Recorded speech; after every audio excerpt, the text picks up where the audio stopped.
Yeah. How do I change my background, dude? There should be 3 tabs, bro. We're live now. It's like we can see your chair. Your background's good, Lon. Doesn't matter. No, Riyadh can't. Riyadh.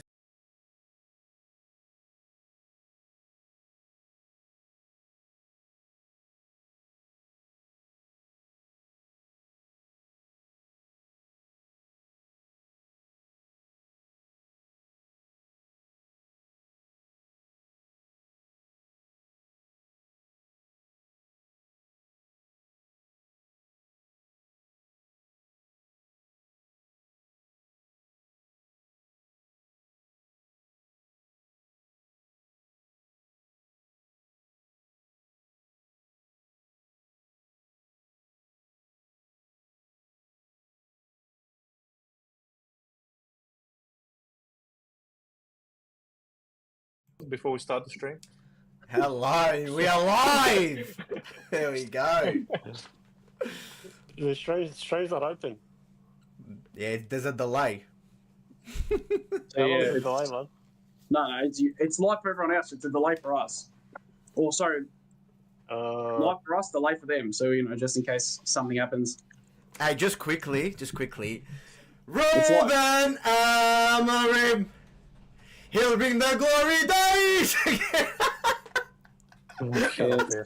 Sounds like you're cutting out. So you're running like a legitimate thing. No, what is this bullshit? I know, man. Some bum. Hey, this is a first. Let's hope it's a last as well. Yeah, no, I don't want to be doing this again, bro. This was Brett's trying to set this shit up. That's how important Berks is, I reckon. Nah, you're just enough, bro. Like, let's be honest. You're enough. Alrighty, All right, let's talk. let's do it. We'll eventually. Hey, everyone will should I go landscape? Should I flip it on the side? Nah, you're all right. You don't need it. It looks good. Doesn't matter. I actually like that Alright, background as well. Unless I'm playing now. Yeah. Nice and easy. Do we have any viewers yet, Riyadh? We've got one viewer. Beautiful. Let's wait a couple of minutes. We'll get the viewers. How was your day, boys? Busy, Done bro. all you Busy, you know. Waiting How's for this yours? bloody tornado Still to working, come. bro. Are you still working, Vex? Yeah, mate. Doesn't stop. We got smashed today because of the bad weather. That's alright. Bro, the wind's insane. Absolutely insane. Last week, because I've been thinking about it for a while, I'm like, I'm going to build something for the pets where the balls don't fly away. And it's funny, I opened the door just to see what's happening, how effective my work is. Gone? It's just got a couple of balls, bro, and they're on a chain, and they're just flailing in the wind. I'm like, this is exactly what I wanted. They'd be like a meter up in the air, bro. Gone. Oh man. You would So have been happy with the Champions League 4-0, Atletico. Very nice. Yeah, bro. Nothing can dampen my mood today, I'll tell you that. I've been in the best mood all day. Even the people at work are like, bro, we wish you were like this all the time. I was like, don't get used to it. are you guys winning the Premier League and the Champions League? And we're winning a lot, man. I like it. Nah. Like, I don't want to get ahead of myself, yeah? Yeah. We're probably the best team in the world. Currently. The world champions are the Chelsea, mate. So The joke champions. if you want to get technical, The joke champions. Don't worry, I got plenty of chat with you. Welcome Arabian to the chat.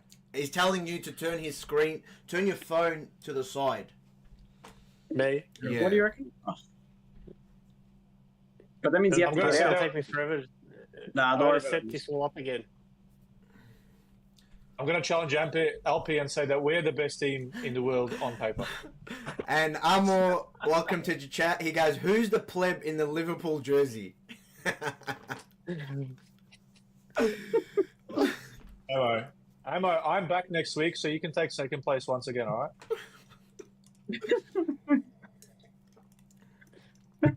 This is fun, but it's also really weird. Hold on, wait.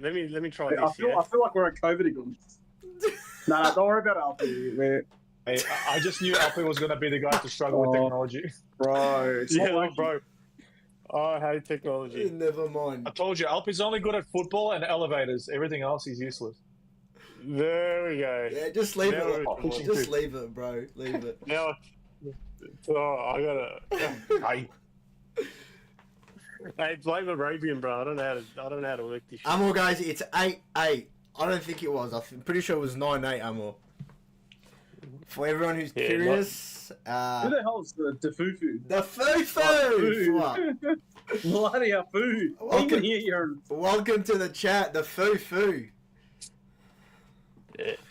The biggest Alp heavy. Oh, let's get into it, boys. We're gonna get to the chat. Welcome to our first live episode of Off the Ball.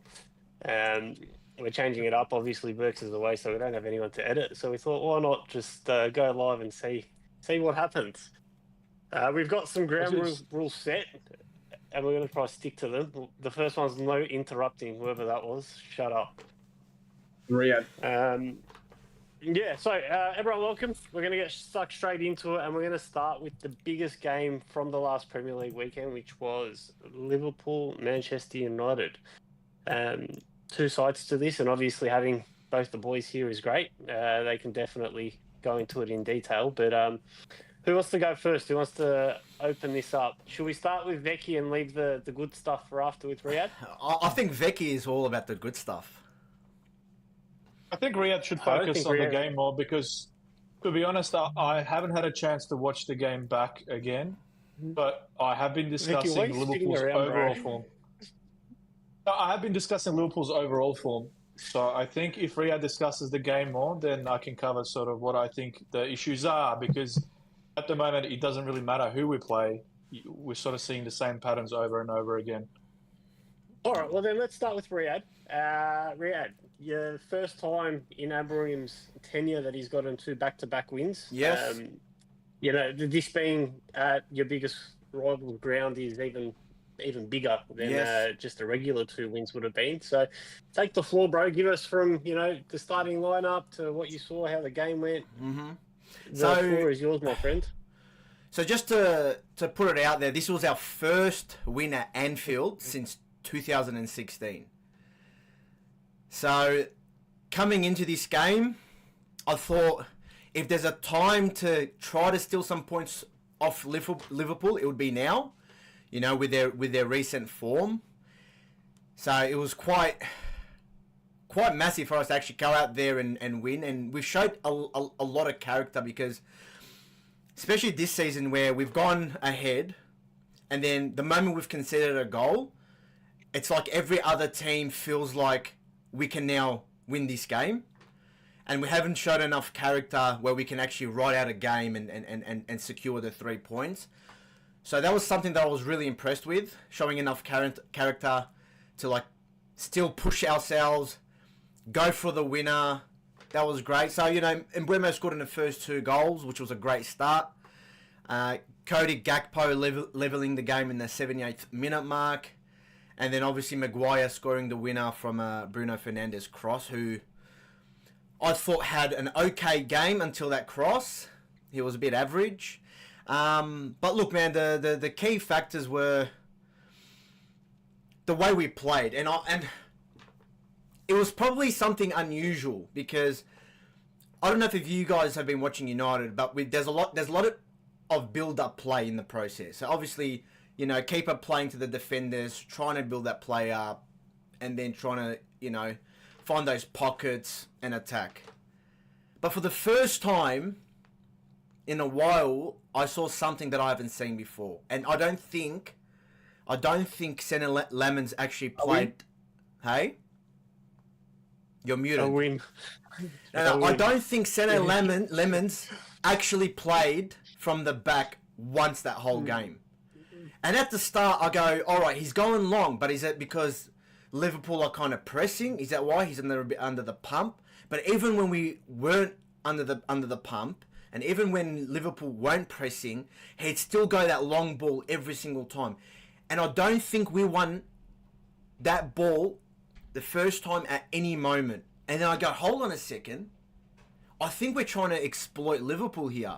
So we're going for the long ball. We're waiting for Konate and Van Dijk to obviously head of the first ball. And then we're going extra hard and we're pressing so hard for that second ball where we're basically kick-starting our attack. And it actually worked. From the first time, Senna Lamens obviously went long. Van Dijk cleared the ball as well as cleaning McAllister. And then he just created a ripple effect where we were able to expose Liverpool and expose him in those pockets, which led to Mbeumo's goal. And we just kept doing it. And I'm like, what an absolute genius Amorim is. We're never going to beat Liverpool if we play out from the back. They've probably got the most incredible counter press. So how do we counter that? Long balls. Riyad, I'd say that Liverpool don't have a counter press at all at the moment. Just quietly. But that's what I saw. I just saw we went hard for that second ball every single time. And it worked in our favour. And, bro, it was incredible. It was an incredible win. Showed a lot of character. GGMU, bro. We're back! We are back! Genius. Yeah, Amorim the genius. for a while, and then once you said genius, oh no, you lost me at that. I couldn't help myself. Tactical. It was a tactical masterclass. Alright, tell me, Vicky. You take it, bro. I don't think it matters what other teams do. I think at the moment we're so disjointed because, for example, Chelsea did a completely different thing with Gusto in terms of overloading the midfield. Galatasaray then went and did a completely different thing to that. United did a completely different thing. It doesn't matter what the strategy is against Liverpool because at the moment we're just not organised well enough to be able to deal with any form of attack, nor are we set up properly to execute our own offence. So, interestingly enough, I listened the other day to Klopp's podcast. So, when Klopp was at Mainz, the reason why they were able to go from nobodies to all of a sudden being a half-decent team is he said, so he was still a player at this time, all the coach did was he worked on their organisation because that's all they had time to work on. And just working on shape off the ball and organisation catapulted that team to a much better level. Okay? Klopp concluded, because he got asked the question, when you first arrived at Liverpool, what did you take care of? He's like, look, with pre-season, you don't have much time. With games coming thick and fast, you don't have much time. The number 1, 2, and 3 factors that make a coach successful is your shape. Now, when I look at the current Liverpool side, there is no shape. I don't know what they're trying to achieve offensively or defensively. So as much as you say that it was an Amorim masterclass, I disagree. I think you can get at this Liverpool team in so many different ways that it almost does not matter what tactics you deploy. So, for example, Liverpool's press at the moment, with the loss of Núñez, with the loss of Diaz, with the loss of Jota, is completely non-existent and uncoordinated. At best, it is led by 1 or 2 players that aren't being joined by the others at all. Because the front press is off, the midfielders get exposed. Because the midfield press is off, the defense gets exposed. And because Mama's in goals, he is not saving as many as Alisson is. And we are leaking a lot more. So for me, the explanations are very simple.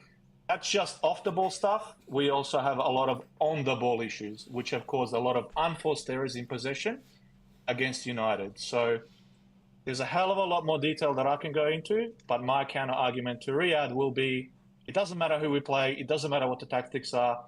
We are so bad right now that we concede with any form of tactics. There you go. Also, Daniel goes, tactical masterclass. This bloke was calling for his head 3 weeks ago. Which bloke? Me? I was back in Amorim from day dot. I don't know. That's I was. I said. Nice, bro. I even said it. I'm like, let's not be reactionary fans, and let's back our manager. And then clearly, over the last, I would say 2-3 weeks, we've shown much better signs. So. Yeah, of course you didn't. You haven't lost False. it because it's been an international break. Get your facts right, Daniel.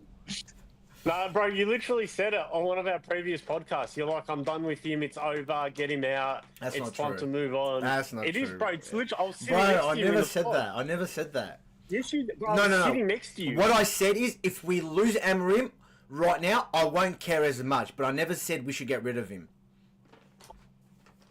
Vicky, I was going to say, so what does Liverpool need to do to actually stop the leaking of goals and this losing streak? Well, you need to understand what the issues are, and this is where I don't necessarily want to talk about the games. I want to talk about the overall strategy, because to Well, then, me it's very Vicky, confusing. Becky, we can definitely get into the more deeper stuff with Liverpool, but let's just focus on the game just to begin with, because it is quite a big moment for Manchester United here. So let's just circle back to Liverpool in a little bit. Riyad, I want to talk to you. Now, we know that Amarim lines up with the 3-4-2-1, but what we've seen in the Sunderland game and the Liverpool game is defensively he has modified that shape to be a 5-4-1. You guys look a lot more solid with that happening. What's your take on that? Like, are you happy with the changes you've seen, the little bit of flexibility that he has given you guys? Look, I don't mind it, but it's not like we're attacking with numbers anymore.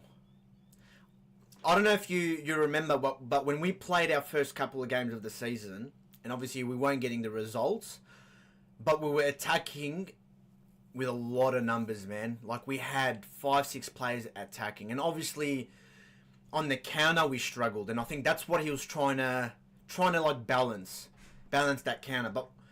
But at the same time, is he trying to like overload the defense, suck in all the opposition, so when we do go for a sucker punch, that we've got those gaps that we can play balls through?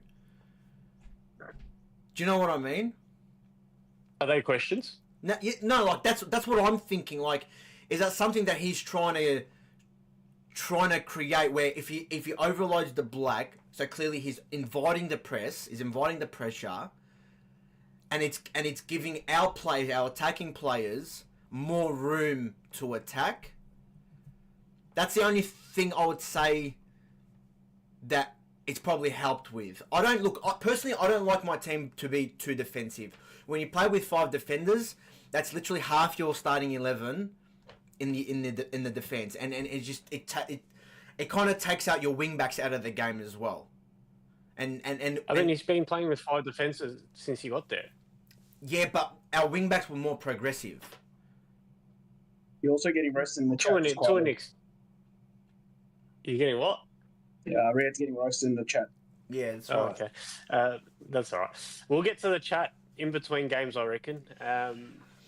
But yeah, look. Riyad, I see what you're saying. I think more so, I reckon Amarim's realised that maybe with the midfield that he does have, that he's been left with, that he can't dominate games. So I think this has been a switch up that we saw from previous managers with Manchester United as well, that have reverted to being that sit in the block and then go on the counter attack. Previously, it was Rashford, Garnacho, these sort of players that were quick. I think it's. I'm more curious to see how you guys go when you have to be the dominant team. When you have to, because I mean Sunderland was better on the ball than you guys, but obviously you guys won that game quite comfortably as well. But not necessarily. That's when we first. I mean, absolutely, that's the first time we saw United sitting in the 5-4-1 in this Amarim time. Sunderland did not look like they were going to score at any moment in that game. I'm not saying they look like. That's what I'm saying. They never looked like they were going to score.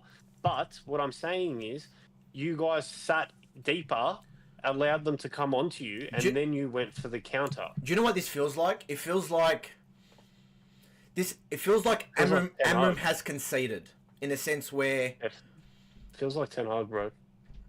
It doesn't feel like Ten Hag yet, because Does a little bit. No, it's no. like he's given up. Like it's good that he's changed his like what he was sticking to so firmly for so long. It's good that he's changed it up, but he's changed it up because it's not working. No, he's changed it up because he's now at a point where he needs results.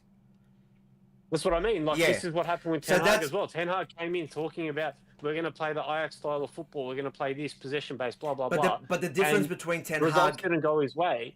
He's reverted to the counter-attack. Yes. But the difference between Ten Hag and Amorim is Ten Hag had the squad. Amorim doesn't. And I'm talking about the midfield. The most pivotal, position in the team. And... yeah, you're probably right. You're probably right in the sense where he's overloaded in defence because we do have probably one of the weakest midfielders in the Prem. I'm not talking about like bit creative. Bruno's probably the most creative midfielder in the Prem, but I'm talking about defensively. Casemiro is not that guy. He's slow. I felt like his positioning against Liverpool was great. He suited us. I feel like when we play a low block, Casemiro shines because... He never gets caught out. He's got that security around him. But when we dominate possession, when we dominate ball, that's when Casemiro kind of looks sluggish and old. So, yeah, I think Amorim is conceded in the sense where, all right, look, I'm not going to be able to play my philosophy, my game style probably this season. So, let me just grind out some results. Let me get results. Let me just get the board on board. Let me get the players on board. Let me get some results. Let's try to secure some sort of European football. And then hopefully next season when we have a better transfer window, when we can target our midfielders, then I can really push for my tactics and my game style. 2 wins and look at this guy just waffle on about. I'm not waffling. I'm not No, waffling. I'm just saying. I'm glad you brought that up, Wood. Because the same thing happened last season. I mean, you had great results against Arsenal and Liverpool back to back, and the following game after that, you played Brighton and you lost 3-1 at Old Trafford. So there's never been a question mark with the bigger games when it comes to United. At least I don't think there has been. The question mark's always been when it's on you guys to make things happen, not when it's on you guys to sit, wait, and hope for a mistake or go on the counter, catch a team lacking, for lack of a better word, Yeah. So that's why I think like maybe you guys are getting ahead of yourself because now the next run of games that you do have are games that you should be dominating, are games that you should be being the bigger team in.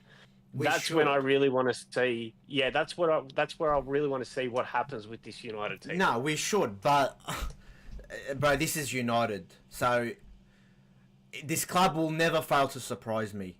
We might get a result at Anfield in the first time in 9 years, and then we might lose against Brighton at home next week. You know what I mean? Mm-hmm. So, inshallah. Look, Brighton has been that club. Brighton has been that club, bro. Danny Welbeck. Yeah, Brighton has been that club where they've always upset United. So, if we can beat Brighton, I feel like they'll give us another massive boost in the right direction. There'll be 3 wins in a row, which we haven't had in a very long time. But look, we can. What I can say now is we'll take one game at a time. We'll take one game at a time, and hey, if we can get results and somehow we can somehow fight for the top 6, then there's no more I can ask for, man. Yeah, well, I mean, I think you've already played 4 or 5 of the teams that you'd sort of consider would be in the top 6. So, your start's not too bad. You're only 6 points behind Arsenal. It's you're not doing too bad. I think you're 2 or 3 points off City. So it's not for all the media and the circus around United at the moment. It's not too bad. Absolutely. I will say that. I think you've been better than what the results have shown. I think. Absolutely, I agree. Just from what I've seen, I think you have been better than what the results have shown. Absolutely. Vicky, does Slot know his best 11?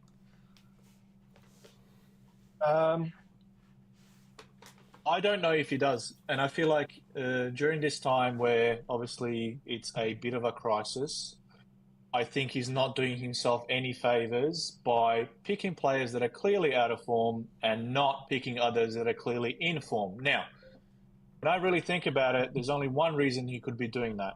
He is trying to force the players that are out of form to get in form by playing them. The issue is, it is not working, clearly.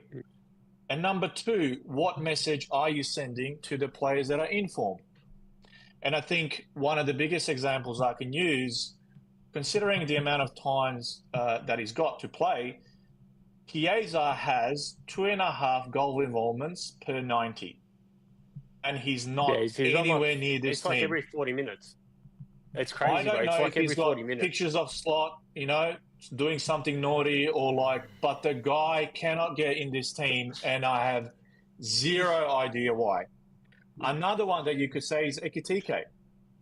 I personally take it with a pinch of salt if I was coach. Isak would be nowhere near the lineup until Ekitike's form dries up, because Ekitike started the season so well, but for some reason he started being rotated. And of course, we saw against United, as soon as Ekitike came on, he had that flair about him where he was taking players on. He didn't care who was on the pitch. It was the first time that the player picked up the ball and jinked past two players. Same with Curtis Jones. When Curtis Jones came on, he recognized space, he drove into it, and I haven't seen that from the full amount of minutes that McAllister played, not even once. So the players that are in form, at least play them, because they need to play. I understand in certain positions you're hamstrung. For example, keeper, you have to play Mama. No worries. Play what you have. But in other positions, he's just not helping himself. One of the worst culprits, and I love the guy, and he's got so much credit in the bank, but Salah has been completely non-existent on the ball and off the ball, and so much so, especially with Chelsea game, Cuckoo was getting in behind him so often. It wasn't funny. He was the target of Chelsea. He does not track back at all. And again, I hate to go back to Klopp, but his recent interview, he said, if you're not ready to run for the team, I don't want you in the team. Those are some pretty strong words, from Klopp. Yeah. So would someone like Klopp tolerate Mo not running back? No, I don't think so. I don't think he would. So we've become incredibly easy to play against for a number of reasons. But LP, I think he has an idea of where his best 11 is, but I also think he doesn't recognize that some of these players are completely out of form and they shouldn't actually be playing. He's trying to force them to play into form, and it's just not working. Yeah, I hear. Do you think also the price tag and I guess the pressure around certain players is a factor as well? This is a much bigger piece for me because Slot is a very smart guy. He's logical. His first season when he came in, he made all the right calls. Everything was handled perfectly. And I'm like, overnight, it's as if this guy's lost his mind. Mm-hmm. But then I started thinking, why might that be? So when we bought Alisson and we bought Van Dijk, Michael Edwards was at the club at the time. He wanted the best of the best. So we got Alisson, who was at the time probably one of the best keepers in the world. We got Van Dijk, who was one of the best defenders in the world at that stage. These guys, the laptop guys I call them, the suits and ties, have deployed the same strategy this season. They've gone and got the best number 9 next to Haaland. They've gone and got one of the best number 10s in the world in Wirtz. They've gone and got the best left back in the Premier League last season. It seems to me as almost the laptop guys are deciding who they're going to buy and are giving it to Slot and going, make it work. Because, for example, the signing of Kirkes makes absolutely no sense to me. He is a bombing up and down fullback that is being forced to play as a third centre-back or invert into midfield to become a progressive passer. That is not his game. That is opposite of what a slot fullback is. So why buy him? This is where it doesn't make sense for me, some of the signings and the reasons why we signed them.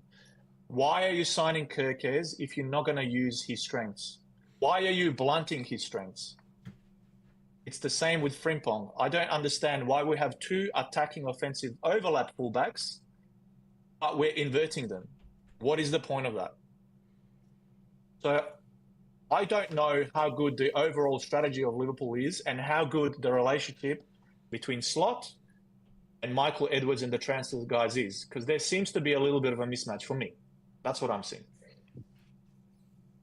I guess we sort of saw the same mismatch when it was Klopp and Edwards as well, and it ultimately did lead to the falling out and Edwards leaving the club as well. The thing is, though, I just don't, you know, for example, I told you boys, when I watch Bournemouth, when I watch Crystal Palace, the ideas and the systems on the ball, off the ball, it's all clear. You know exactly what they're going to do. With us, I have no idea what this season, what we're trying to achieve. There's so many weird things that we're trying to do, so many changes to the team constantly, some forced, some unforced. Like, for example, the right back position, you know, it was Frimpong, then he got injured, then Bradley's come in, and he's also been injured. So there are forced changes, but there's also other changes that I just don't get. And one of the biggest examples, like I said, is Kirkes, because Kirkes for Hungary versus Kirkes for Liverpool are two completely different players. Kirkes for Hungary recently, internationally, looked fucking amazing. He looked great. He looked like the Bournemouth Kirkes that we got. But for Liverpool, he looks... It's just like with Robbo. When Robbo started being used as an inverting or third centre-back, he looked just like an average player. Okay, cool. If that's the kind of player Slot wants, then why would you not go for a Calafiori type? Why would you not go for, you know, Guehi? Rather than being so top-heavy, go for Guehi, who's used to occupying that channel, who is comfortable on the ball, and who can progress it. I just don't get the strategy. Like, what are we trying to do? Which is concerning, because at the top level, especially at Liverpool, you want that to be very clear. At least, look, I get it. There's been a lot of changes. You're not going to have everything in place straight away, but your basic shape and your basic idea of playing should be in place at this stage. So earlier on, you were saying that you weren't going to be critical after a couple of games. Are we sort of now at that point where you can be a little bit more critical? You know, we've seen 8 games in the Premier League, a couple of European fixtures, and Carabao Cup. So is it now at a point where you are getting a bit more concerned with what you are seeing on the field and off the field to an extent as well? Yes, concerned, not overreactionary, because I still feel there are more factors affecting the club. I think still, not to use it as an excuse, but the Jota thing happened 3 months ago, to put into context. That would affect players. Some players have missed preseason completely. That would affect players. Some players have had injury interrupted seasons. That has affected players. So we also have a lot of changes to the team that has affected players too. You know, relationship building, getting used to know each other's styles, all of that. There are also concerning parts for me. The concerning parts is, how have we not been able to address a single thing? For example, set pieces, offensively and defensively. We still haven't been able to improve our defending of set pieces, nor increase our offensive output on set pieces. Why is that still an issue? So what's concerning for me is there are issues, but it seems as though they're not being addressed. And like I said, Arne Slot has a lot of low-hanging fruit that he can take care of straight away. Number one, play the in-form players. Don't play out-of-form players. You can help yourself overnight just by doing that. What I'm concerned about is, like, there's almost zero action. There's nothing. So it's like, are you going to just keep pushing this same way without making any changes? Because I'm not going to say it will, because we're not that club, but it may cost you your job. Like, if we're out of Premier League race by a certain point and out of the Champions League, like, dude, your job's at risk. So I'm not like throwing everything out and going, you know, we need Iraola. But some of the trends that are emerging, I am concerned about, because I'm not seeing them being addressed, to be honest. Hey, this is a bit off topic, but it's obviously relatable to Liverpool. Do you think because obviously Arne Slot is Dutch. Has there ever been a successful Dutch manager in the Prem? Like would Right, he won the fucking Premier League. okay, so Yeah. he's won the first season. He's won the Prem in his first season. But do you think right now he'll drop off and just like eventually it will lead to his detriment and then he'll get sacked? Like Ten Hag, he came in that first season. We came third. We won the FA Cup or the Carabao Cup, and then it was just pure shit after that. Is it the Dutch style football that just doesn't work in the Prem? Like, is that something? One thing I will say is they hired Slot specifically because they recognise Liverpool's in a transition, and he's one of the best at handling transitions. Why? Because he completely changed the Feyenoord team when he took them over, and they still won the title. However, we know that in the Dutch Eredivisie, there's Ajax, PSV, and Feyenoord. They're the three biggest teams. In the Premier League, you can argue that every single team, especially this season, even the promoted teams are looking really good. Correct. There's no room for you maneuver. So yes, they've gone, cool, you've dealt with a lot of changes. You'll be able to do just the same in the Premier League. But the Premier League's a different kettle of fish. Absolutely. So I think he's maybe realised that as well, that all of these mass changes, they tend to generally not work out rather than work out. You know, if they have worked out, that is an exception, not the actual rule. I've watched the Premier League for close to 20 years. Whenever there's mass changes, it generally doesn't work. We've seen Chelsea go through it. We've seen Nottingham Forest go through it. Later, you know, when they have successive seasons back to back, it eventually works out, provided that they have a good coach. But at the start, it doesn't. And I believe one of the reasons why we're struggling so much is because we've made too many changes. We've upset the balance of the team, and now we're, you know, running and trying to readdress the balance. But in the meantime, Arsenal's just continuing and picking up the points. Yeah. The question is, are we going to get the balance right before they run away and build up a points gap that's unattainable? So that is a question the hierarchy at Liverpool have to ask themselves. And that's what Arne Slot is earning his money on right now. Yeah. I've got some questions from the chat here. Arabian guy, he reckons it's the players and not Arne Slot. Do you agree with him? No, it's a combination. Because like I said, some other things are because he's not addressing simple issues. Why is Chiesa not in the team? Why is Ekitike being taken out? Why is Robbo not playing instead of Kirkes? Yeah. These are coaching decisions. I'm not saying it's all on Arne. It's definitely not. I'm saying it's a combination of many, many, many different factors that can't just be explained by one factor. There you go. I think that's fair enough as well, Vix. Like with Liverpool, I think it started in the transfer market, not addressing the defensive and midfield lack of players. And then it went into the season with Ekitike on fire being dropped immediately for Isaac, basically. Salah's forms dropped off a cliff with the Aubameyang contract that he got. So when you put all these things together, it is a bit of coaching with the press, with the team selection, stuff like that's coaching, managerial. But then it's also the players as well, because it's just a big combination, and it's going to take a little bit of time for Liverpool to get this stuff sorted out properly.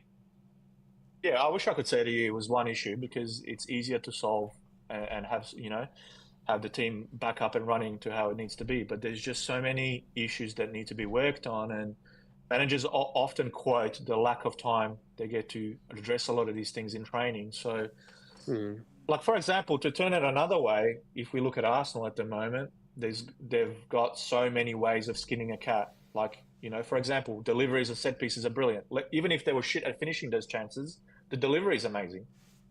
Not only are they amazing at delivery and have a few players that can deliver it well, they also have a lot of players who can head it in. Defensively, they look absolutely solid. I was watching the Fulham game. When Arsenal goes 1-0 up, it usually stays 1-0. When Liverpool go 1-0 up, 2-0 up, you still feel as a team right now, you still have a chance because they're so porous at the back. So when Arne first came in, you could see the instant switch from Klopp style up and down to control. But then for whatever reason, I don't know why, over time it slowly started becoming less and less. And now we're seeing the pointy end of it where it's really bad. All control has been lost. And I thought, for example, Riyadh, Curtis Jones. Hey? Yeah, let's get a couple more questions from the chat. I can see the chat is quite active. The chat. I've got here dollar Pepsi. He goes, can you tell him that now Liverpool have injuries, delayed pre-seasons, they are getting exposed. Last year they were flawless compared to every other team. So I'm not sure if that's a statement or a question. That's all right. Keep them coming. Yeah. Lord, give us a couple as well, bro. You haven't said a word in like 10 minutes. Whoever asked that question, I did address all of that early on. If you've missed it, that's why I'm saying it's multifactorial. It's not just one thing. There's a lot of things in the mix. So Fufu goes, a man who wins a Premier League title is not successful. Great logic, Riyadh. I just want the comment where Riyadh gets called out for his stupidity. Yeah, because that's Riyadh. Hey, listen here. As I said, Ten Hag had a successful first year, and then he got exposed, and he got sacked eventually. I just feel like, is this another case of Ten Hag with Arne Slot? Obviously, Arne Slot, no one expected them to win the Prem, but I still reckon it wasn't Arne Slot that won the Prem. I still feel like that was Klopp's team that won the Prem. All right, let me. Okay, that's what I'm trying to say. No. Before, now that you've called me out, say now that Arne Slot has listen. So now that Arne Slot has more of an influence on this squad, how are they looking? They're looking shite. All right. So that's what I'm trying to say here. You fucking boring voice. Get off for a second. Bar, you put me to sleep, bro. Far out, bro. Arabian. Listen here, Arabian has mentioned a few times. That Trent, because you guys don't have Trent, that Salah is underperforming and Isak is not performing because you haven't got the player like Trent who can obviously put in balls like he did. Do you agree with him, Vicky? Can someone take the mic off, please? That was my argument with the fullbacks. So when you look at Trent, he was a progressive passer, pretty much a quarterback, if you like, from that right back position. Now, we've obviously lost him. We had no choice. We had to lose him because he wanted to go. The idea was to replace his incisive passing with the passing of Wirtz. Okay? Both fullbacks at the moment are more ball carriers than progressive passers. So, of course, yes, Salah is going to suffer, but the idea was for Wirtz to both be feeding Salah and Isak. Okay, unfortunately, yourself if you're going to be laughing like a little girl. That wasn't me. That's what. No, it wasn't. It was you, bro. It wasn't me, bro. Yeah, anyway, hey, can we do a poll to get... Let's just see if I can do a poll. No, let's let Vicky keep going, bro. Let Vicky answer the question. Yeah. Oh, no, bro. Stop laughing. I'm reading the chat, man. Yeah, in short, I would definitely say Trent leaving has affected Salah's form. Trent hasn't affected Salah missing, simple chances in front of goal. Okay, so the balls, the early balls going into him, setting him off. Yes, certainly, we've lost that ability. We did. The plan was to replace and have Wirtz do that for Salah. I don't think Wirtz has settled all that well, clearly. So that hasn't gone to plan as much. But I also think, for me personally, whether you have Trent there or not, Salah has declined form-wise. Yeah, especially finishing. Let's get a couple more questions, and we'll keep the try to keep the answers to them a bit shorter. Yeah. Otherwise, we're going to be here for 3 hours. Apparently, I need a Big Mac to wake up. Thanks, Riyadh. Hakan's like, guy needs a puff of vape. Give all the first editions that, he'll definitely wake up. But this is why I said Riyadh shouldn't be talking this much, bro. I can't believe this. Why is Hakan on here? This is only for people who know football. No, it's my brother. Bro, honest to God. Hey, I should have known Hakan Yildiz doesn't actually support us. No, he doesn't. So, Alpi, going forward, can you just talk? Don't let this guy talk again, please.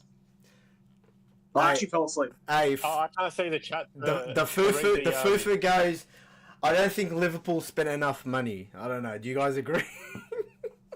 I'm with you on that. I should have 500 spent million. another 500. Spend some more. Anyway, 1 second. I've promised Vicky that I will leave Liverpool alone, so we're on good terms for the first time in a I long don't mind the time. questions as long as they're serious. All right, let's Boys, are there any more questions in the chat, or do you want to move on? I can't like see the serious chat. That's all. questions. No, there's no one. Let's move on now. Just Let's move. move on. All right. Riyadh, you're banned for 5 Next minutes. up, Please, bro. next up, let's move on to the Chelsea game, Mugs. That I was don't a even game want of to talk two after halves. Riyadh. The But, yeah. floor's yours, bro. The No, floor's come on, yours. let's focus up again. The Yeah, Chelsea yeah. Forest game was a game of two halves. Can you tell us what you were going through emotionally in that first half before the second half and everything man. changing? First half was a roller coaster. They had so many chances. They were dominating play. I don't know. Our formation was very weird. We started not formation, but the team selection. Everything about Chelsea was a little bit off. But they had their chances. They played really well. They controlled the tempo really well. A bit of Ange ball, we saw that. But second half was a whole different ball game when the best CDM in the planet came on.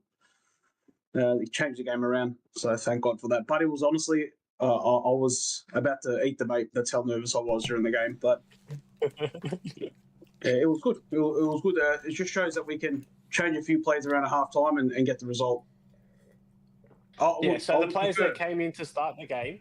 Yeah. What do you think was the reason why it wasn't clicking? Do you just put this down to Caicedo not being in the six, or do you think like Lavia and Andre Santos, who came in to fill those positions of Enzo and Caicedo, really just don't cut it at this level? Like, what is it? That's Lavia's second game in nearly 2 seasons, I reckon. Well, a season and a half. So we all know he's a really good player, but I did expect a little bit better than him, or better performance from Lavia. I think he needs more time. To be honest with you, Lavia definitely needs more time. Hopefully, if he stays injury free, so for the reverse fixture for Liverpool, there's probably his second game for the season, second full game, and he'll slap Liverpool again. But no, it was just Andre Santos obviously wasn't playing where he normally plays. He was playing as a 10, so he didn't get really where he wanted. He had a bit of a tiff at halftime as well with one of the coaches saying his positioning was wrong, where he has got to play. But yeah, it just comes down to where they were playing, I guess. Now, once we got everyone on where they actually play, it was a different ball game, and you could see straight away. First, 5 minutes into the game, or second half, it was a complete different game, which was good. Good for us because we we on the bounce. Usually, after a big win like that, we generally go get pumped to someone like United, like United get pumped to a smaller team. So, what if I may ask you a question? Fire away, brother. Is it concerning for you how bad you looked without Caicedo? Because we are only talking about one player. I know, obviously, he's really, really good, but I was astounded at why you couldn't deal with Forest with just one player missing. No, Enzo wasn't playing in the midfield either, bro. We had no Palmer, no Enzo, no Caicedo. That's our pivotal three that starts every single game for the last 2 years. So it's understandable that we looked a little bit different to usually because none of them started. But one of the three came on as soon as Caicedo came on, everyone around him got a little bit better. And the level went up, obviously. But yeah, we're missing Enzo as well. We're missing Palmer, so that's our. Now that my memory on the game's jotted a little bit, I do remember saying to you boys that not having Alanga and not having Hudson-Odoi starting the game, that was really weird. Kind of played in your favour because there was no pace or counter threat for them guys at all. It was like zero. And up front, we know they struggled to score already anyway. And I think Wood didn't even start. It was what's his name? His bot. I forgot his name, but it was a bot. One year started. Yeah, and he had the most terrible game, I think. And also Neto, you said as well, Neto had Zinchenko on skates the whole game. On post, yeah. Yeah, he literally said it before the game. And then, Neto had a fantastic game, goal, assist. And he was just going up and down. Neto, I reckon, is one of the most underrated players because of the way Reece James is. Because Reece James is not, he doesn't play that certain wing back role anymore. He just plays more defensively. He goes up when he has to, but Neto goes up and down all 90. Covers Reece James when he has to, and obviously showed against the great man Zini. Anyway, but yeah, that's about it. I think it was just the second half, tale of two tapes. Before we get to the second half, sorry, Yeah. bro, sorry to cut you off, but Yeah, before we that's get to the second half, your defensive fragility in that first half and how easy Forest were able to play through you to get chances on goal. Yeah. Obviously, they weren't able to capitalise, but is that concerning for you? Because it seems to me that you're 1 or 2 injuries away from now just being completely gutted. Yeah, basically, you know. Yeah, well, we've got what? All of our centre backs are pretty much injured. That does start week in, week out. We started with Trevor Chalobah, which is essentially a backup centre back, and then we started with our 19-year-old Josh Ashtonbong. Shout out to him; he scored a great goal, and he actually played a really, really good game, very solid. But other than that's they're 2 centre backs that don't usually start week in, week out. Do you know what concerns me about Chelsea? Is the fact that they've gone and spent 1 billion, 2 billion on players, but it's the same shit. Bro. But they lack depth in this. Yeah, it's just like if Casado was to get injured or Enzo was to get injured, you literally don't have anyone that's going to come in. I'm not saying like completely fulfill their potential, but there's no one that's going to even come close to them, and that's quite concerning.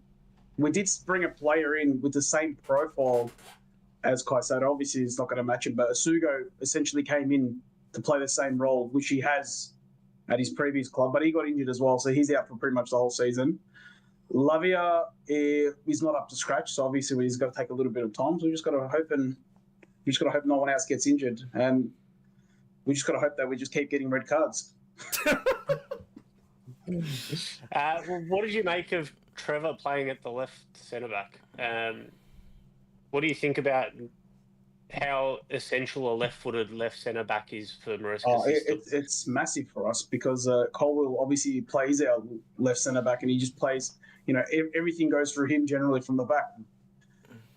But look, that's why I said Trevor Chalobah's like a Swiss Army knife. He can play wherever: left back, right centre back. Obviously, he's not the best in every position, but if he has to play there, he does a solid job. You know what I mean? Is he the best player? No, he's not. But this is what we're down to. We're down to the bare bones of centre backs. Lucky we've got a good academy. Yeah. So we go into half time 0-0. Yeah. We all thought that Chelsea needed to do something. So are you happy with Maresca's half-time changes? The willingness to pull that trigger and make those subs at half-time? Yeah, honestly, I was surprised all 3 of them came on. Obviously, Garnacho came off. I think he didn't play too bad. He was pretty poor. Oh, he's a United player, bro. What do you expect? Yeah, exactly. The big change was, other than obviously Caicedo, was Mark Gui coming on for Andre Santos, and then João Pedro playing that number 10 role. As soon as he came back behind the striker, he had a much better game. I like the way he plays as a 10. He's been pretty much by himself up front for the last 2-3 games as a striker. So especially when you cop a red card every week, it's hard for him to create or shoot or do anything. But it was great changes. Caicedo is Caicedo, and it was just a box-to-box player. He's fantastic to see. What a player, Pedro man. Neto and Reece James, Pedro Neto, that right-hand side was unreal against Forest. I know Forest hasn't scored a goal all year, but it was fantastic to see. The game that got Ange sacked. Like 5 minutes after the game finished, literally. I heard it was, I heard it was decided 60 or after the second goal. He left the ground, and then they had everyone else that was very important had a team meeting before the game was ended, and then 16 minutes after the game, he was already sacked. And they wanted Edu to come to the press conference, or the interviews after the game, and he said, "No, I don't know who came out after." But yes, I don't know. It was, he got £7.8 million for getting sacked in 39 days. Yeah, good little payday. What a mad payday! Okay, we do that You know, today. I told you about during the game, he had that like when the game was out of reach, he had that dumb vacant look on his face, like he's out of his depth, and I'm like, oh mate, I Yeah. feel so bad for this guy. Yeah, Like he knew he second was half. done at that point. Hey, do you know what I've realised? I've realised that I wouldn't want to go back to a manager that isn't emotional on the touchline. Like you're spot on, Dex. There was moments in the second half where the camera would pan to Ange on the sideline, and he'd just be standing there, hands in pockets or hands across his chest like this, and it's just like you look over to the side and you see a guy that looks like he's given up, and it would be so demoralising as a player. The thing is though, Ange is, whatever you can say about him, he's a smart guy. So what I'm thinking is either he's really stupid because this owner is extremely unstable, and he's almost like a loose cannon. Like if he decides to fire you, he'll fire you. Like he's just Ange knew this going. Ange knew he was a firecracker going into this relationship. Now, did he think, hey, I'm going to make some quick money? Cool, I'm going to sign a contract with Forest, and that's my quick payday. I am 60 plus. I'm not going to be in game for much longer, and this guy sounds like my perfect payday. So I'm going to sign with Forest. If results don't go my way, who cares? I'll get fired and I'll get an $8 million. Yeah, that fair makes enough. sense. So. Nah, come on, guys. Fair enough. Obviously, Because this that's club, not it, come on, but- guys, Come on, guys. now they're getting Sean Dyche. This club is a mess compared to what they've Yeah, been. the club's a mess. I think And I just want to point out that everything changed as soon as Edu got appointed as their general manager or sporting director or whatever he is. everything changed with changed. Edu's Everything changed when that fat bloke went and sacked a pretty decent manager in Nuno. Yeah, that was Edu, bro. Edu sacked him. Yeah, but let's be real. Who makes the big decisions here? No, the Marinakis. reports that came out was the reports that came out were Edu and Nuno had a conflict over the transfers that were being made and the style of play that was going to be played at the Forest ground. Yeah. And what you'll notice is everything that's come out about the Dyche appointment, it's all Edu. It's no longer like that Mr. Marinakis, what they call him, you know? Yeah. Everything's Edu now. So I don't know how much, like obviously Marinakis being the owner would have the final say on everything, but I think the Edu appointment into their structure, I think that's what's really tipped the scale in sort of the decline of that club. I think they're going to get relegated. Dyche will keep Not them with up. Dyche, mate. Yeah, Dyche will keep them up. That's it. That's all I got. Big thanks support. You're saying that's all you got, Uggs, but there is plenty to talk about. I still think we finally saw Guyi given a chance, Because they've got and he no looked one really else. good. Yeah, but he looked good. Hey, did I tell you to talk, Brad? Mike Guyi played really well. Hopefully he starts tomorrow morning, to be honest with you. It was very good pressing. I just love the way he plays. I know he hasn't done much for us yet, but I really do like the way he presses and plays. And hopefully he gets an opportunity. I really go at Chelsea, but we'll see what happens. You never know with these youngsters. You guys look a lot better with a natural number 9 up front, that's for sure. Well, if Delap, I reckon, seeing this, I reckon if we had Delap starting, he would have had a good season as well, because Pedro can play that 10. Palmer's obviously injured. What a bullet we dodged with Delap. What an absolute bullet we dodged. Do you know, it was all agreed. Delap was coming to United, and then at the very end, he changed his mind because Chelsea in the Champions League. Thank God we dodged a bullet. Bro, have you seen your draft? He's an absolute bot. Yeah, I know. Your striker is a bot. Nah, Delap. Hey, can I ask how we're going to be judging Delap as a bot when he hasn't played? I think he's played one Premier League game. This is who we're dealing with. Nah, he was playing in the preseason too. Yeah, and he played unreal. Nah, it was We Pre-season. haven't brought up the preseason because it's preseason. I think This is Arsenal what won I'm 2 games doing. in pre-season. Bro, don't listen to this, bro. Can you just go on mute? Go for a walk. Let's get back into the chat. Uggs, read out. Give us a bit of chat for the Chelsea Forest game. Yeah, so Fufu goes best CDM on the planet, doesn't play for Chelsea. Too much bias going on. Knowing Fu, he's got no idea what he's talking about, so I'll just ignore that. Well, I think you know what. I was actually going to contest it when you were saying it, but I who's the didn't want best to CDM in interrupt the you. world? I feel like I feel like clubs that don't have a really good DM can only comment on this. It has to be Caicedo. Who's the best As in, CDM in the you planet? think- Nah, you got to give it to Casado. He's the best DM probably in the world right now. But by the end of this season, you will all be saying Zubimendi. I'm saying it from I said it from the start of the season. I don't know, man. But by the end of the season, Can you really you'll all be classify saying him as a DM Zubimendi. though? Zubimendi's Absolutely. very I feel like good. Zubimendi, I feel like Zubimendi, what he is really is a deep lying playmaker more than a DM. Zubimendi is our 6. Yeah, but just because he's in a position doesn't mean that he's a DM. For example, Xabi Alonso was never a DM. He was a deep lying playmaker. That's what he was. When I look at Zubi play, I see Xabi Alonso. Honestly, that's what I see.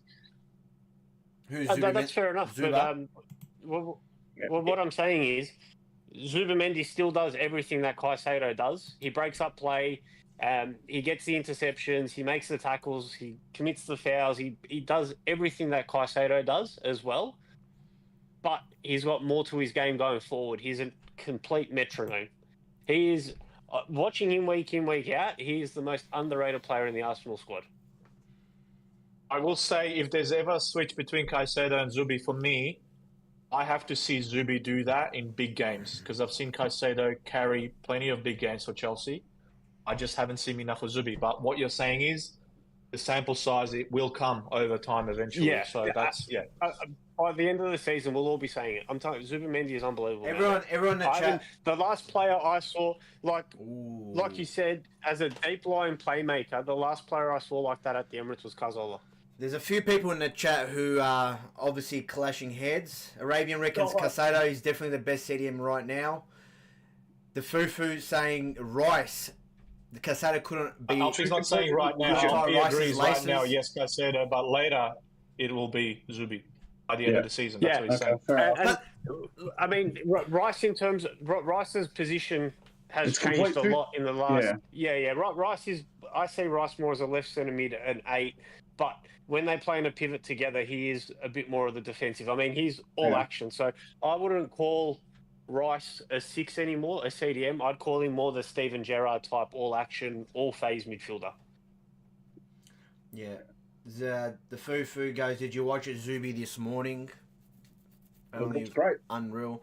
I don't know. Look, the way I look at it is Casado defensively, the Casado defensively is just unreal. And I don't think, like, in terms of football smart, Zubimendi's all over it. Yeah, in terms of talent and the way he progresses the ball, unreal.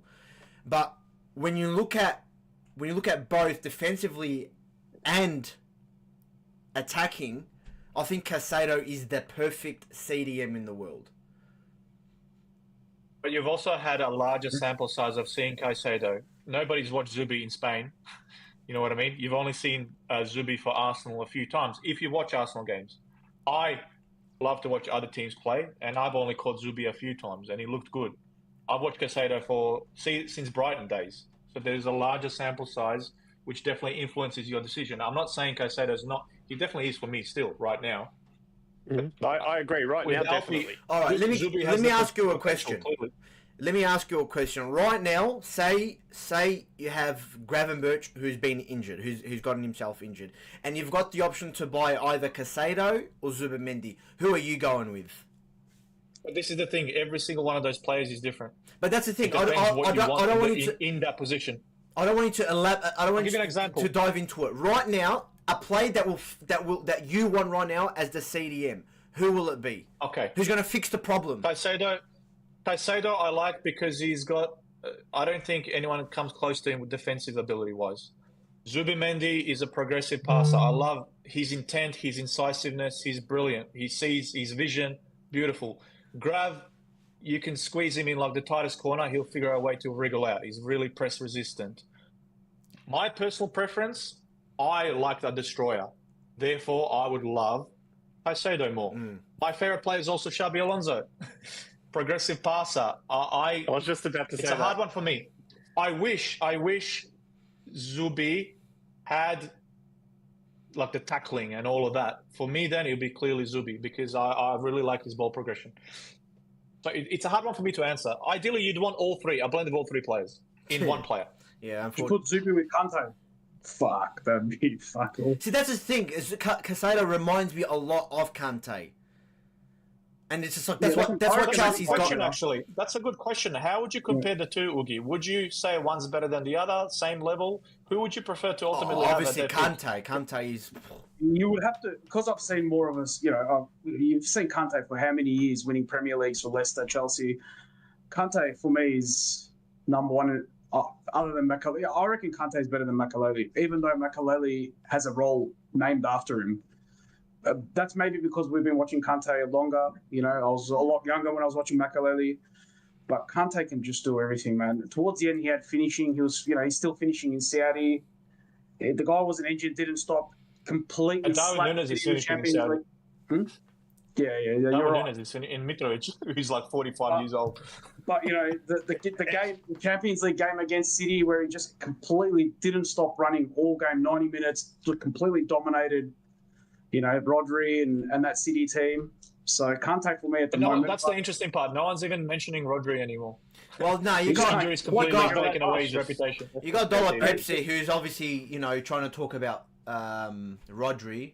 In terms of best ability wise all around, when fit is Rodri, who is also that destroyer. That's absolutely. Yeah, who is that destroyer, but he's also that progressive passer. So, but we're not. Yeah, we're definitely not talking about Rodri because, like Fort said, he can't get on the park at the moment.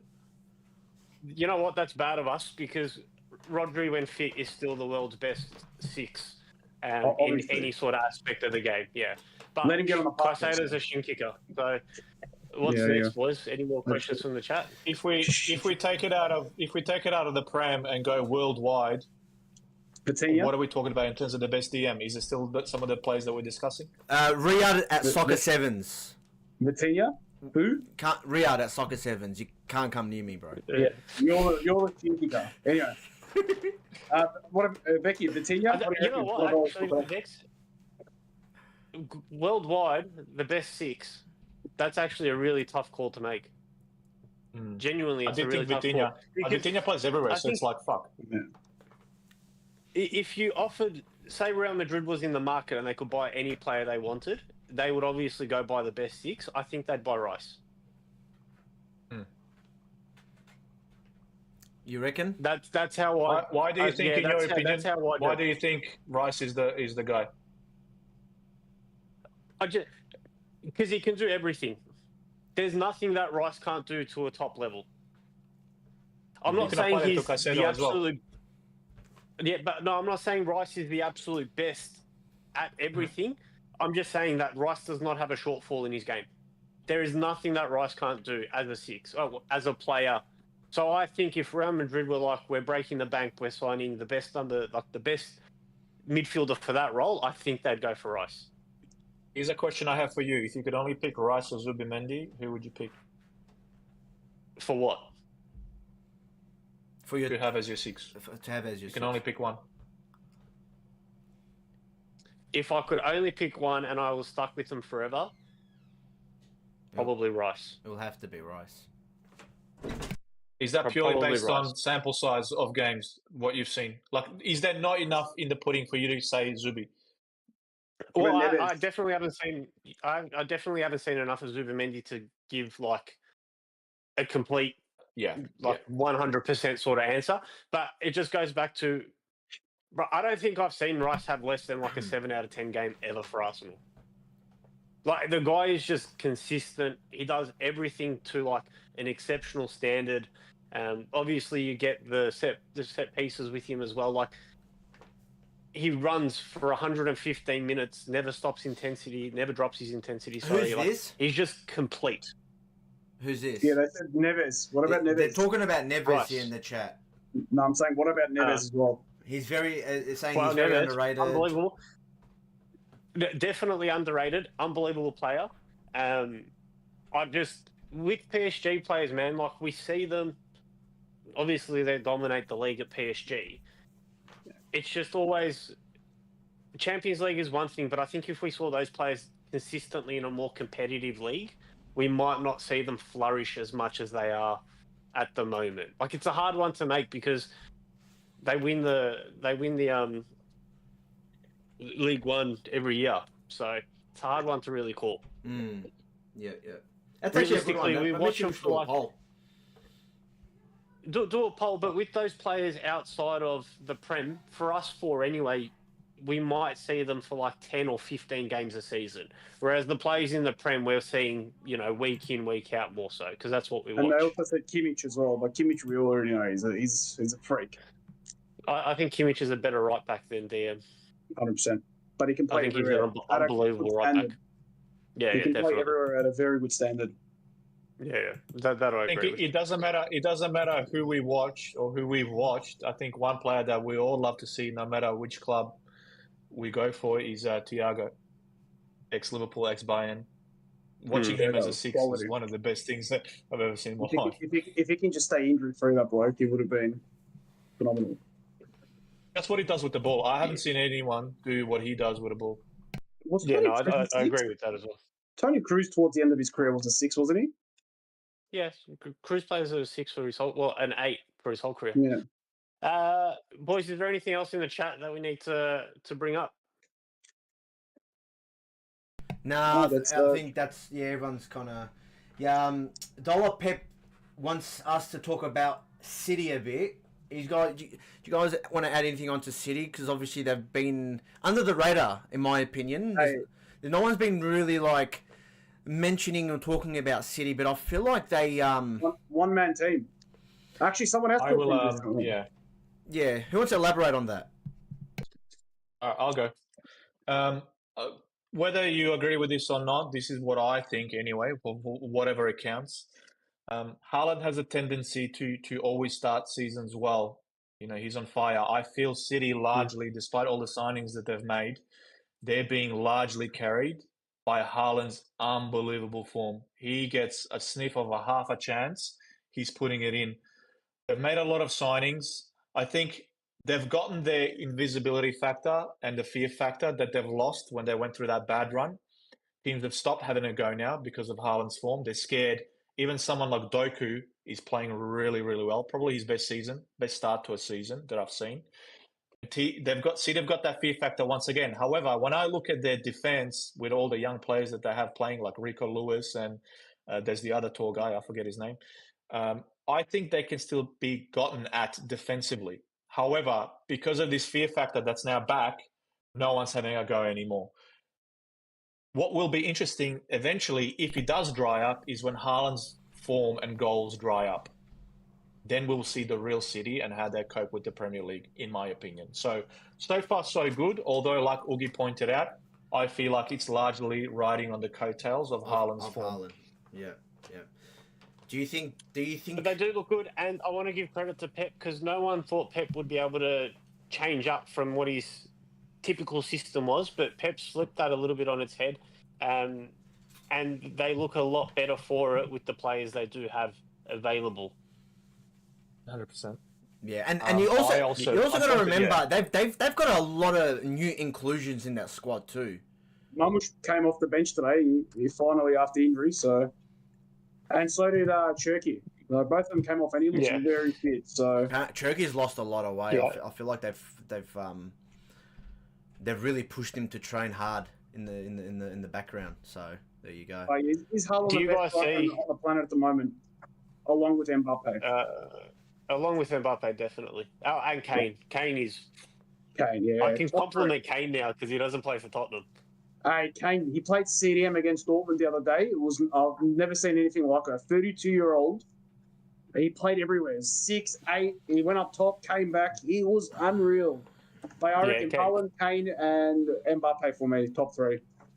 Definitely, without a doubt. On Order's nose, everywhere. Can we chat City just for a moment longer? Do we think they're going to be lasting in a title challenge this season? I never say never with Pep's teams. Yeah, I don't know, man. Like, it's a hard one to say, man. I just feel like that over the last maybe couple of seasons, the talk has always been Arsenal, Liverpool, and it's kind of taken that pressure off Pep. I just feel like, I don't know, I have this gut feeling they might make a surge and might just, I don't know. Do you think they're better than Arsenal? Like, seriously, do you guys think they're better than Arsenal right now? I personally don't think so. Riyad just went on a 30-second chat and said nothing. I don't think. Look. Do I think they'll win the league? No. But at the same time, I won't be surprised. That's my overall opinion. I still feel like Arsenal will win the league. Yeah, look, I'm not talking about who's going to win the league. I'm just saying, do you think City will be able to maintain a season-long challenge yeah, they will. They've got the quality. They've got the manager. I reckon they will. They'll still finish top 4. Yeah. They'll finish top 4. Yeah. I don't think top 4 would even be a debate for them. Yeah, that's what I mean. think that's yeah.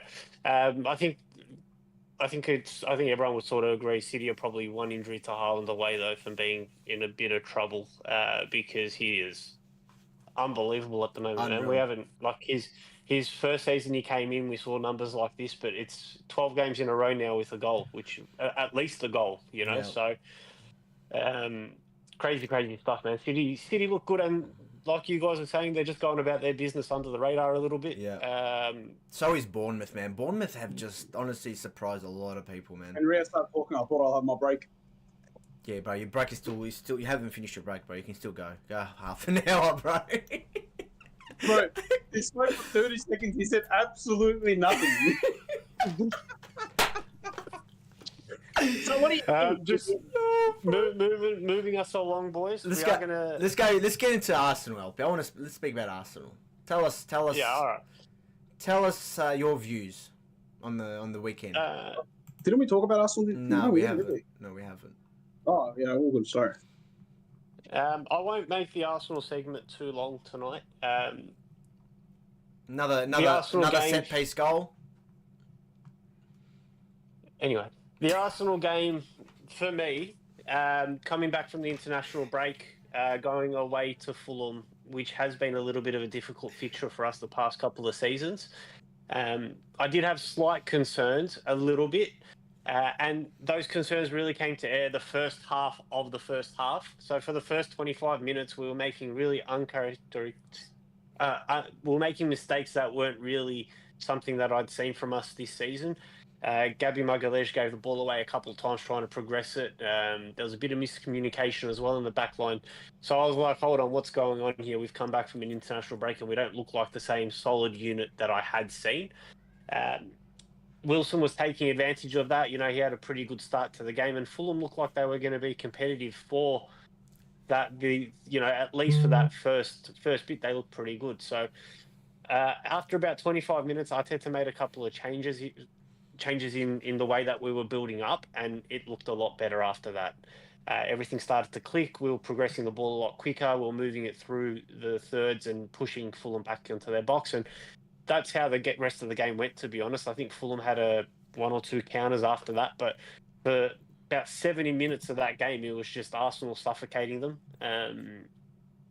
Yes, you guys say the goal came from a set piece, but there were chances before the set piece where things could have happened. So, yeah, no, I was pretty happy with what the end result was, especially considering bigger picture now a little bit. Last season, Newcastle away, we lost. West Ham at home, we lost 2-0. And Fulham away, we drew 1-1. We've picked up 9 points from those games this season. Palace as well I think Palace was a draw last season. I can't remember now exactly. Yeah. And we've got a chance to rectify that as well. So really liking what I'm seeing from Arsenal. If you want to sit in a low block, we have the free kicks, we have the corners, we have the set pieces that can break down. That can lead to a goal. Yeah. If you want to come out and play and try attack us, we can catch you on the counter. If you want to try play, possession for possession, we can definitely beat you in that. This is a very complete team, and everything I'm seeing, I'm really liking. There you go. The Fufu LP was extremely confident. He is a big believer. And he also asked you, should Saka have had a penalty? Against, in which game? The Fulham game? In which Absolutely. game? In the Fulham, yep. The Fulham game, yeah, definitely. That was 100% a penalty. That before he got anything on the ball. Can you run us down? Can you run us down? Saka had the ball on the right. I think it was King. Yeah, I think it was King that had just came on. Yeah. He'd literally just come on as a sub, and his first task was to try stop Saka going into the box. Yeah. Saks got past him, and as Saka was getting right to the edge of the 18, he put in a challenge from the side, half from behind, half from the side, and he hit Saka knee to knee first, and then he gets a foot on the ball. And my thing with this is the ref gave it on field. He blew for a penalty. And then he obviously got led to the VAR, and VAR guided him away from giving that decision. But yeah, it was to me, it was definitely a penalty. I know he gets a foot on the ball, but he gets a foot on the ball after initiating contact with Saks. Yeah. So that's where I sit on that. But Yeah, speaking of definitely. Saka, man, he looks unstoppable, and I think the reason he looks unstoppable at the moment is because teams can no longer double and triple team him as much as they could previous seasons. With Gyökeres playing in the 9, the two centre backs don't want to leave him one-on-one, because one-on-one he can. Bro, Saka looks unbelievable now. 100%. It's so nice to see him free and playing, taking on players. But I think he had like 6 take-ons or 7 take-ons against Fulham. He had Sessegnon on toast, man. Every time he got the ball, he got past him. I was like, this looks really, really good. And it's good for us as well with Saka coming back into form. Yeah, definitely. He's a type of player you want in form. He's looking really good, man. I don't know. You guys are just looking good. What was that, Uggs? I said, what is Vicky's thoughts on Saka? He's a bit quiet. I don't know. I just wanted to get involved. Actually. Is Becky even here? No thoughts. I mean, Arsenal's looking at like... There's a lot of comparisons between Manchester City and Arsenal for the title for the Premier League. And I've had this debate with somebody else. That person felt as though City still had the edge, whereas my argument was Arsenal's a more rounded team. Whereas, probably City's offensively being carried by one guy who's carrying that entire thrust almost by himself. Arsenal's just well-rounded. Like Alpi said, they can hurt you so many ways, and they look really, really defensively solid as well. So for me, the more well-rounded team will take the Premier League. And when I look at the two teams, the more well-rounded team for me is Arsenal. Obviously, Liverpool has, on paper, should be in these discussions. But again, because of the volume of changes and all the other factors we were talking about, I don't think they'll be part of this particular race. So I'd be genuinely surprised if Arsenal dropped the ball on this one, because if there was ever a good chance to really wrap up the league, this is probably one of the best seasons to do it. Yeah. Hey, do you guys want to have a laugh? Yeah, always. So, obviously there was these stats going around that Arsenal hadn't conceded a shot on target in their last 2 games. Yeah. This morning, as I'm watching the Champions League, obviously it's gone really good. We got to like the 70th minute and Atletico hadn't had a shot on target. But they got 1 shot on target. I cracked the shits. I was so angry. I was like, as if they got a shot on target. Like, I was like, what has Arteta done to me? Like, how am I getting frustrated at the fact that Atletico got 1 shot on target and Raya had to make a save? I was like, what the fuck? What's going on here? I started laughing to myself while watching the game. Oh, no. Man, bro, yeah, everything, the unit, everything that's, not to make it about Liverpool, but everything that Liverpool's missing at the moment, Arsenal has locked down. Like the out of position play, the structure set, the press, everything that Liverpool's sort of lacking in terms of in game, Arsenal is exceeding at the moment. Except that whether it's sob free kick. Yeah, look, man, we've conceded 3 goals in the Premier League. Voltemata and Sob were set pieces. Great. Haaland's goal, unbelievable. The best striker in the world. Well, one of 3 best strikers in the world. So, to me, everything looks pretty good, man. We're just cruising along. It's it looking. feels a little bit different. Yeah, this it season, does. to be honest with It you boys. does. Yeah, honestly, It feels a bit different this season to me. I'm happy. I'm happy for Now, you, but it like- just feels weird. Yeah, I think like the discourse and the chat around Arsenal now is so like, it's a little bit strange to me because it's like, what my eyes see, everything tells me this is an amazing team. Yeah. But then I go to have a chat with someone and it's like, well, what have they won? What have they done? Where's this trophy? What? Blah, blah, blah. So I feel like the conversation with Arsenal is very... you just can't. Yeah, result- you need to do like- something. yeah, that what it's, they're it's saying? Would it be Yeah. fair to say? Would it be fair to say that this is exactly what? Because for me, like City, Liverpool, and Arsenal are all in a transition still. Now, Arsenal's transition is very late, almost complete. Like they've had how many years to work with particular players, squad, shape everything, work on everything. But this is what I would kind of expect because Liverpool's early transition. Manchester City is also for me early transition. They're better set up than Liverpool. I would say this is what I would expect from Arsenal from being managed by Arteta for so long, for being able to progress season to season to season. You know, even the seasons where they've lost the league, that's a lot of good experience gained. It's not a failure unless you learn from it. And I believe the Arsenal squad and management team has learnt a lot from the previous seasons. This is what you would expect for a team that's so late in their development. Like now they should be picking up every available trophy. Yeah, I definitely agree with you, but I just want to point out that we also signed 8 players, so we are Yeah. incorporating players into our squad as well. So The I depth- hear what the you're depth saying, is absolutely. Crazy. But the only point I was trying to make is if the whole discourse around the team is whether they've won a trophy or not, there's really not that much to talk about when it comes to football because everything I say, it's like, well, have you won a trophy? But at the end of the day, trophies are the most important thing, absolutely. But week in, week out, what I'm seeing, very, very happy with. Yeah, you got to be, man. This is the first You time I have have to agree with you. Oh, fucking you guys are looking really good.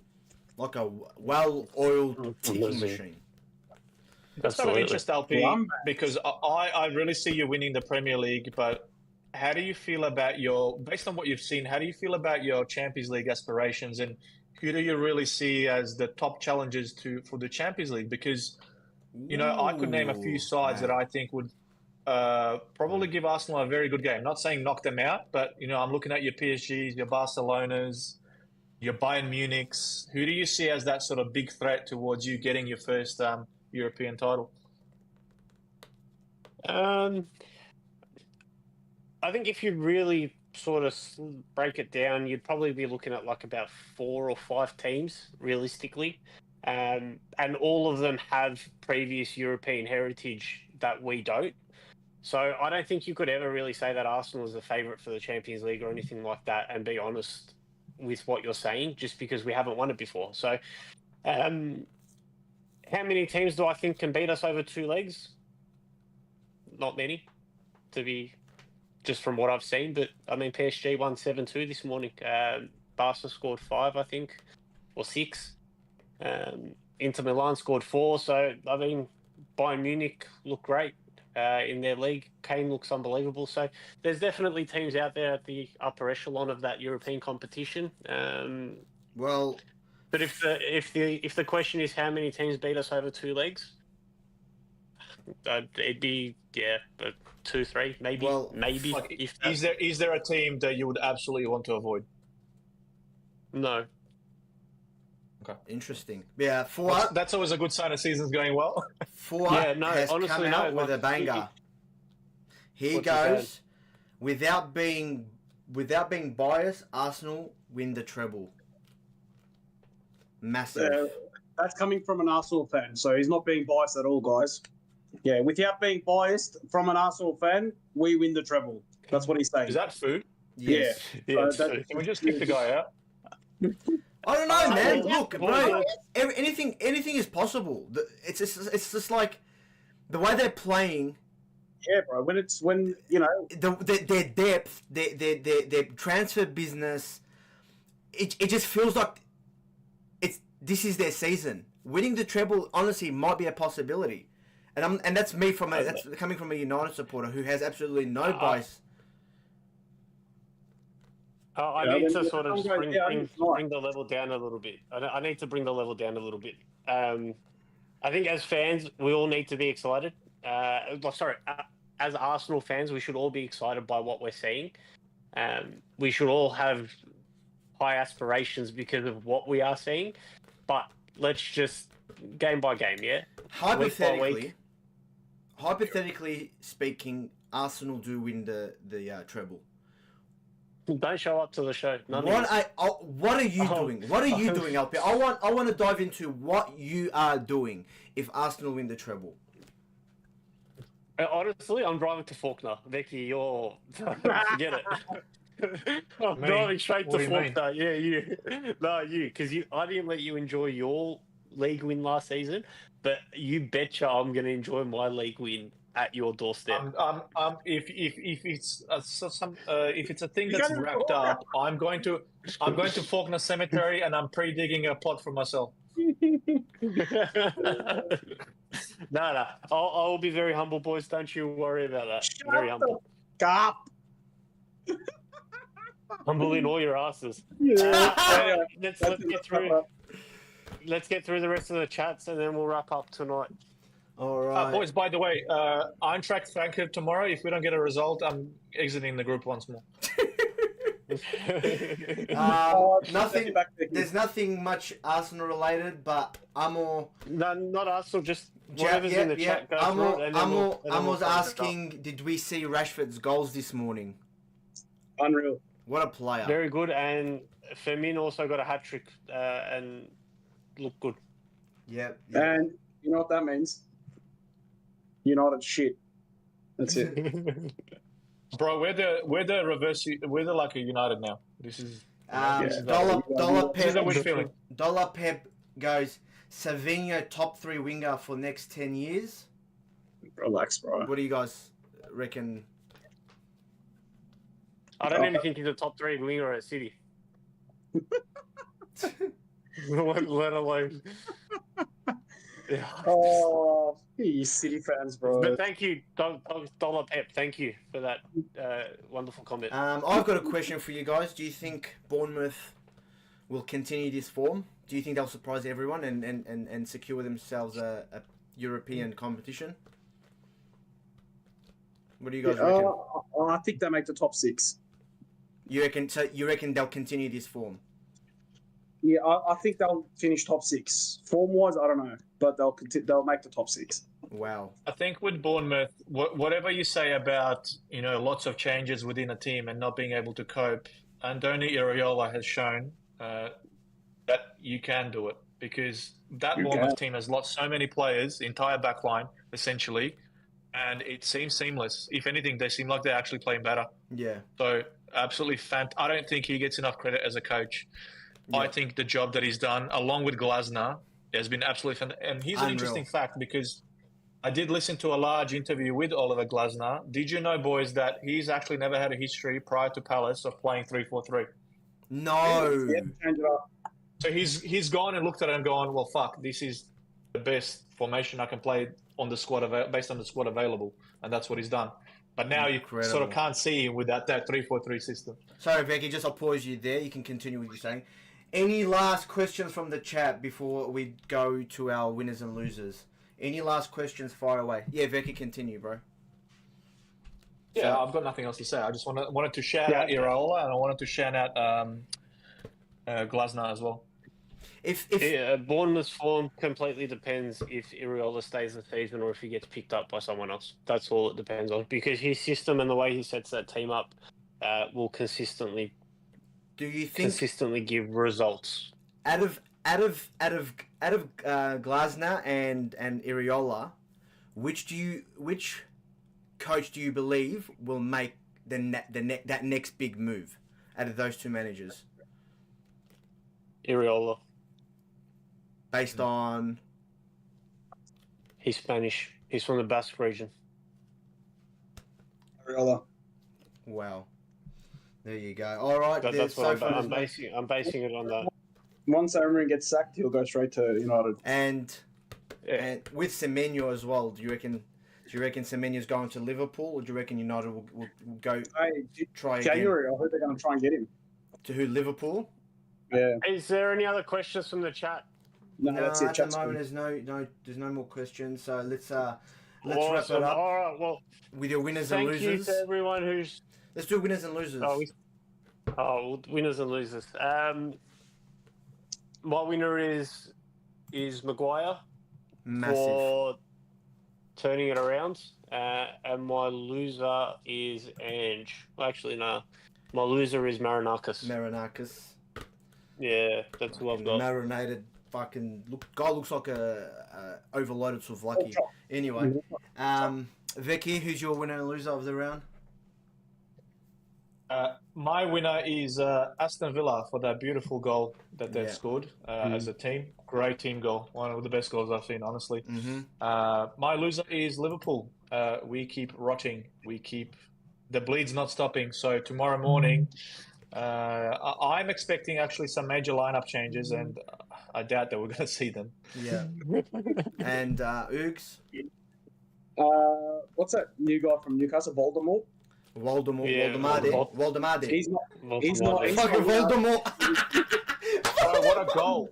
He's my winner because he looks unreal. Even this morning against Benfica, when he kicked great goal this morning as well. So he's my winner, and I'm sticking to my loser as the special one.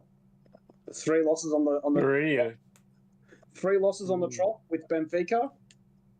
Yeah, he's my loser. He's done. I reckon he's done. He honestly should just go back to becoming a translator or something. Relax, bro. He's done. My loser of the round is obviously Marinakis and Nottingham Forest. I feel like he's completely ruined that club this season. And my winner is the one and only Ruben Amorim for an absolute tactical masterclass. Bang. You are enough, even, my friend. Yours up. Thank you for joining us. Thank you all for tuning in. This was fun. We appreciate your support. I swear to God, this was so fun. Let him finish. Yeah, go for it. Finish it off. That's the OTB boys signing out. Make sure you like the stream clock. Click off. Thanks for joining us, guys. Ruben Amorim, he'll bring the glory days again.